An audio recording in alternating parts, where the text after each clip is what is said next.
Hey guys, welcome back to the channel. It's Bryan with Abound Web Design with another Squarespace tutorial for you. Today we're going to be talking about the Squarespace menu. One of the features that they've recently rolled out on Squarespace is the ability to be able to customize your menu and get a lot of the fluff out of the way. One of the great things about Squarespace is that they have so many options, so many features, all kind of baked into one platform, such as scheduling, donations, the email marketing, all this stuff under one umbrella. It makes it really nice. But if you don't use those things, it just kind of clutters up your menu. But they've recently added the ability to be able to customize the menu and leave only the things that you use. So we're going to go over to my screen and I'll show you exactly how you can set this up.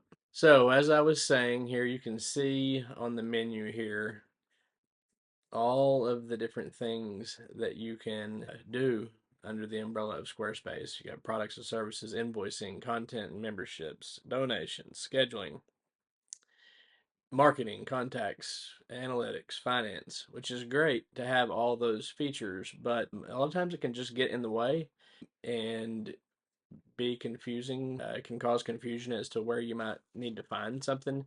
Like a lot of businesses or organizations aren't going to take donations, so there's no need for this to be there. They might not have content or memberships. There's no need for that.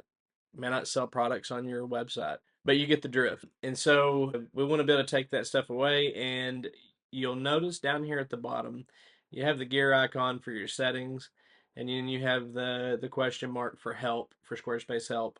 But the new thing is your Customize Sidebar. All right, so you can click that and you can see it's just as simple as toggling on and off these features. And so you have website, it's grayed out. You can't do away with that. Obviously, you have to have the website.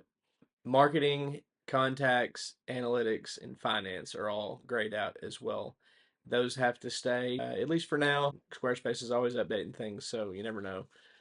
They feel that these things, and I can see where analytics, finance is something probably because they're trying to push their Squarespace payments. They want to leave that on there to make sure that you don't turn it off and miss it.